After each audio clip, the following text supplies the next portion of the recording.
স্টুডেন্টের সংখ্যার দোলাচলের মধ্যে দিয়ে এই এসএসসি পরীক্ষা শুরু হয়।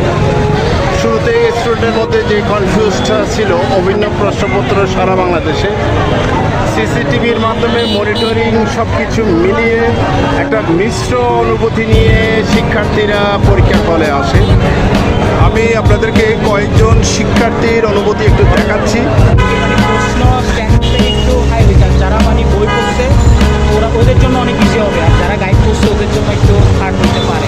কমন ছিল, বাট অনেক রাইটিংস অনেক বেশি ছিল সিকিউতে। এটা সিকিউ স্যার এখন এখানে খারাপ স্টুডেন্ট থেকে শুরু করে ভালো স্টুডেন্ট সবারই খারাপ হচ্ছে স্যার।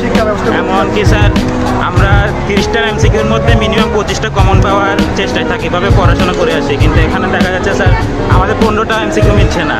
তো সিকিউর অনেকগুলো অপশনের ওয়ার্ড এই পাঠ পরিচিতি থেকে ডিরেক্ট তুলে দিচ্ছে। তো যারা বই পড়বে একদম ভালো করে, তাহলে তারা মোটামুটি আনসার একদম বরাবর বসে দিতে পারবে। মোটামুটি ডিফিকাল্ট ছিল। মোটামুটি ডিফিকাল্ট ছিল। আর এমসিকিউ এমসিকিউ মডারেট ছিল, কঠিন বা হার্ড, অতিরিক্ত হার্ড স্টুডেন্ট একেবারে পারবে না।